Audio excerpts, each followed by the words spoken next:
Sobat Legal Access, banyak pertanyaan yang disampaikan oleh subscriber channel Legal Access ini yang kurang lebih hampir sama ya. Bagaimana caranya melindungi uang pembayaran harga tanah yang sudah dibayar lunas, sementara penandatanganan AJB-nya sendiri masih belum bisa dilakukan saat itu juga. Jadi ada jeda waktu antara pembayaran harga tanah dengan penandatanganan AJB-nya. Nah, tentunya jeda waktu ini bisa menimbulkan resiko terutama bagi si pembeli yang sudah melakukan pelunasan harga tanahnya.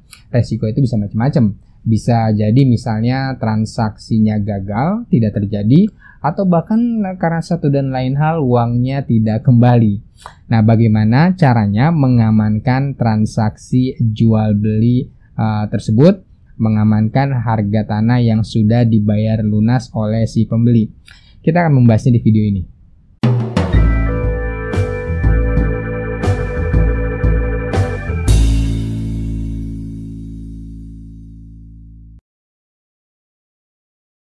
Jadi secara prinsip dalam transaksi jual beli tanah itu harus dilakukan secara terang dan tunai.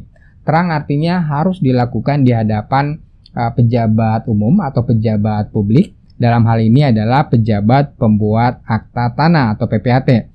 Tunai artinya sebelum dilakukannya penandatanganan AJB, harga tanahnya harus sudah dibayar lunas. Jadi prinsipnya harus terang dan tunai. Nah, masalahnya adalah ketika pembayaran harga tanahnya sudah dibayar secara lunas, secara tunai, akan tetapi penandatanganan AJB-nya masih belum bisa dilakukan saat itu juga, artinya ada durasi waktu antara pelunasan harga dengan penandatanganan AJB. Durasi waktu ini tentunya memberikan resiko kepada pembeli yang sudah melunasi harga tanahnya. Resikonya tentunya bisa bermacam-macam.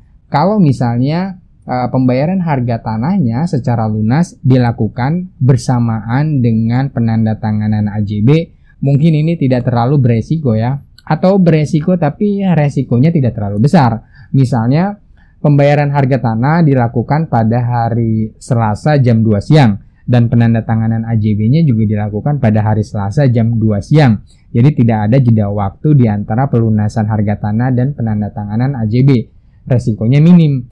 Akan tetapi kalau misalnya pelunasan harga tanah dilakukan hari ini, akan tetapi penandatanganan AJB-nya baru bisa dilakukan katakanlah minggu depan, atau mungkin bulan depan, atau mungkin beberapa bulan lagi. Nah, durasi waktu antara pelunasan harga tanah dengan penandatanganan AJB-nya nanti, ini merupakan jeda waktu yang cukup beresiko, terutama resiko bagi pembeli yang sudah melakukan pelunasan harga tanahnya.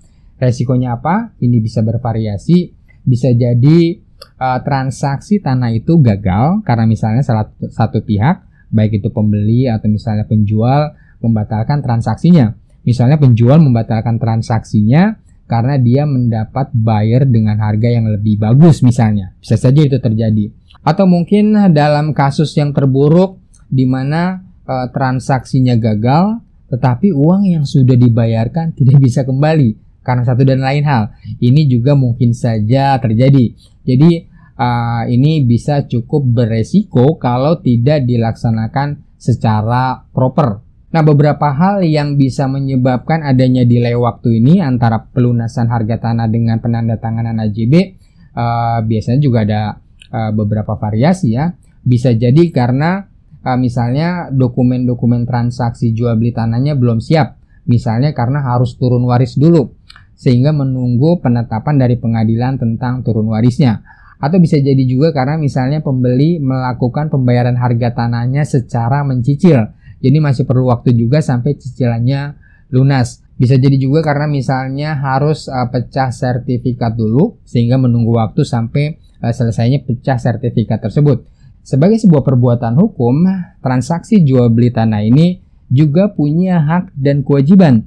Dari sisi pembeli, si pembeli ini punya kewajiban untuk membayar harganya sampai lunas, dan dalam waktu yang bersamaan dia punya hak untuk menerima tanahnya. Begitu juga si penjual, dia punya hak untuk menerima pembayaran lunas harga tanahnya, dan dia juga punya kewajiban untuk menyerahkan tanah tersebut kepada pembeli. Nah, pertanyaannya adalah dasar hukum apa yang melahirkan hak dan kewajiban penjual dan pembeli ini? Dasar hukum apa yang mewajibkan si pembeli untuk melakukan pelunasan harga tanahnya?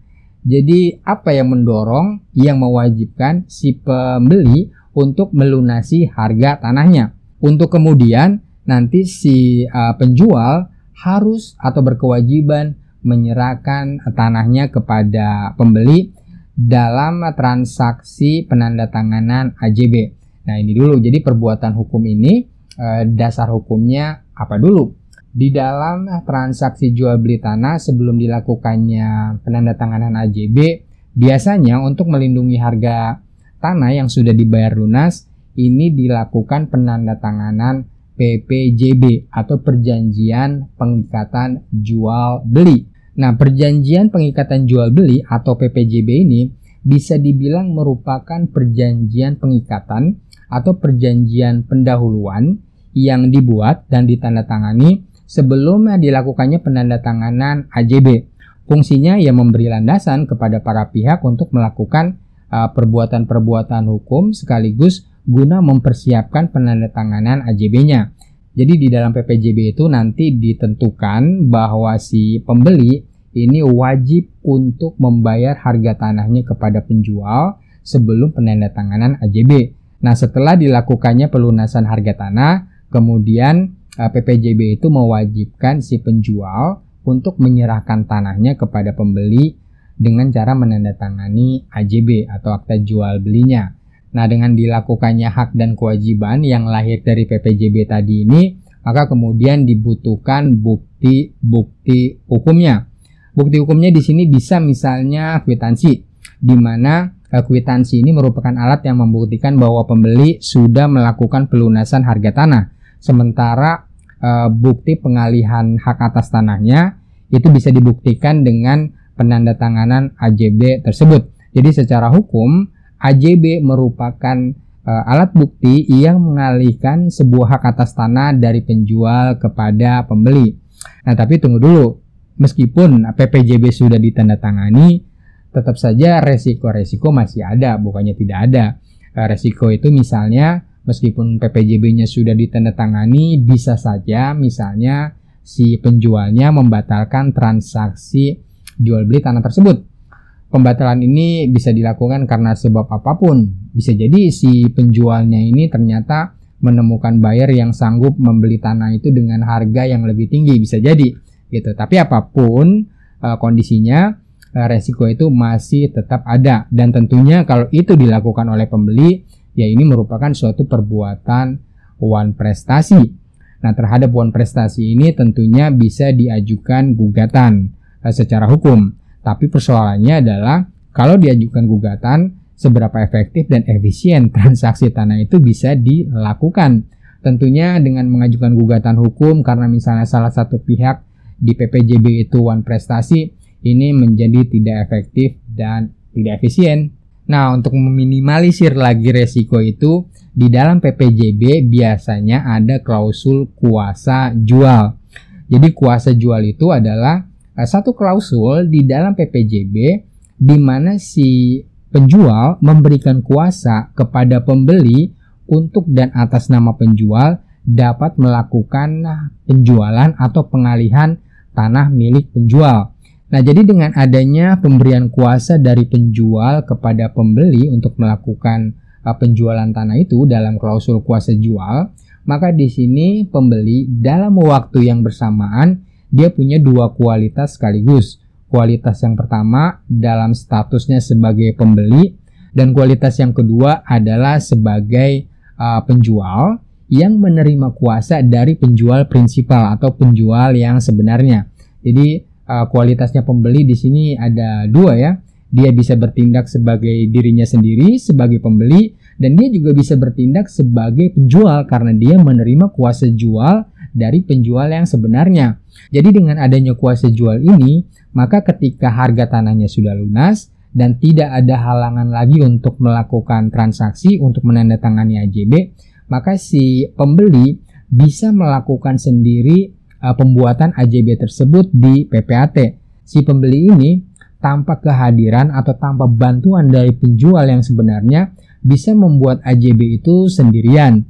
Jadi di dalam AJB-nya sendiri nanti si pembeli ini menandatangani sekaligus di kolom pembeli dan di kolom penjual. Di kolom pembeli dia menandatanganinya dalam statusnya sebagai pembeli, sementara di kolom penjual dia menandatanganinya sebagai penerima kuasa jual. Jadi seolah-olah si pembeli ini bertindak untuk dan atas nama penjual karena dia sudah menerima kuasa jualnya. Jadi si pembeli ini pada akhirnya bisa mengeksekusi atau membuat AJB itu sendiri tanpa perlu bantuan atau kehadiran dari si penjual yang sebenarnya. Nah, jadi dengan ditandatanganinya PPJB tersebut, apalagi kalau tanahnya sudah lunas, maka ini memberikan kekuasaan yang cukup besar kepada si pembeli seharusnya. Dan karena harga tanahnya sudah lunas, artinya hampir sudah tidak ada kepentingan lagi bagi si penjual untuk menguasai sertifikatnya, maka tentunya sertifikatnya bisa dipegang oleh pembeli. Atau minimal kalau misalnya harga tanahnya itu belum seluruhnya lunas, sertifikat tersebut sebagai jaminan bisa saja disimpan di notaris yang membuat PPJB dengan kesepakatan di mana sertifikat tersebut bisa diambil oleh salah satu pihak atas dasar kesepakatan bersama, atau bisa diambil oleh pembeli ketika harga tanahnya sudah lunas. Jadi praktis ketika harga tanahnya sudah lunas, si penjual ini hampir sudah tidak ada kepentingan lagi terhadap sertifikatnya, sehingga sertifikat itu bisa dikeluarkan oleh penjual, entah disimpan di notarisnya atau disimpan langsung oleh pembeli karena harga tanahnya sudah lunas. Nah, demikian secara teknis, legal teknis, bagaimana caranya mengamankan uang harga tanah yang sudah dibayar lunas oleh si pembeli, sementara transaksi tanahnya sendiri, penandatanganan AJB-nya belum bisa dilakukan saat itu juga. Jadi kesimpulannya, untuk mengamankan pembayaran uang harga tanah, apalagi kalau sudah dibayar lunas, maka sebaiknya dibuat PPJB dulu. Dan setelah dilakukannya penandatanganan PPJB, kemudian bisa dilakukan pembayaran. Dan setelah dilakukan pembayaran, jangan lupa untuk meminta tanda terima pembayarannya dari pembeli, kwitansinya. Kemudian kalau memang harga tanahnya sudah dibayar lunas, maka sebaiknya sertifikat tanahnya dipegang juga oleh si pembeli, atau minimal ditaruh di PPAT atau di notaris yang membuat PPJB-nya. Tapi lebih baik sih kalau sertifikat tanah itu dipegang langsung oleh pembeli, sehingga ketika harga tanahnya sudah lunas dan tidak ada isu lain yang berkaitan dengan surat-surat transaksi tanahnya, maka si pembeli ini bisa langsung mengeksekusi transaksi tanah itu dengan membuat AJB-nya sendiri di PPAT. Mungkin tanpa perlu bantuan si penjual juga tidak ada masalah, karena si pembeli ini sudah punya kuasa jual. Dan sebaiknya pembuatan AJB itu dilakukan sesegera mungkin ketika harga tanahnya sudah lunas dan dokumen-dokumennya sudah lengkap.